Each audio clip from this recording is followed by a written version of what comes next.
మేషరాశి. ఈ రాశి వారికి కొంత అనుకూలంగా ఉంది. ప్రయత్నాలు ఫలిస్తాయి. బంధువుల నుంచి సహాయము, సహకారము ఆర్థిక పరంగా, మాట పరంగా సంపూర్ణంగా పొందుతారు. మిత్రుల నుంచి విలువైన సమాచారము మీకు అందుతూ ఉంటుంది. ఉద్యోగస్తులకు సంపూర్ణ సహకారాలు తోటివారు అందిస్తారు.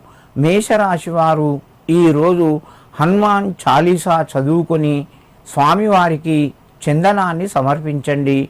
మీకు మరింత శుభయోగం కలుగుతూ ఉంటుంది. వృషభ రాశి.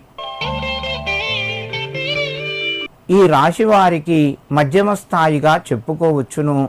ఆర్థిక వ్యవహారాలు చక్కగున్నా కూడా కొంచెం ఖర్చులు పెరిగే అవకాశాలు ఉన్నాయి. మిత్రులతోని ఆనందంగా గడుపుతారు.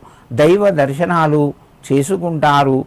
ఆధ్యాత్మిక కార్యక్రమం లోపట పాల్గొంటారు. వ్యవహారం లోపట మీకు కొంత అనుకూలత లభిస్తుంది. మీ వైపే ఎక్కువ అనుకూలంగా ఉన్నది. వృషభ రాశి వారు ఈరోజు ఆంజనేయ స్వామికి 41 తమలపాకుల మాల సమర్పించి మీరు నమస్కరించండి. మీకు మరింత శుభయోగం కలుగుతూ ఉంటుంది. మిథున రాశి. ఈ రాశి వారికి అనుకూలంగా చెప్పుకోవచ్చును. ప్రయత్నాలు ఫలిస్తాయి. గ్రహాల యొక్క స్థితులను బట్టి కొంత వ్యవహారం లోపట మీకు అనుకూలంగా మార్పులు జరుగుతాయి. చేసే పనులు మీకు ఆనందాన్ని కలగజేస్తాయి. వివాహాలకు సంబంధించిన శుభ కార్యక్రమం లోపట మీరు ముందుకు వెళ్తారు.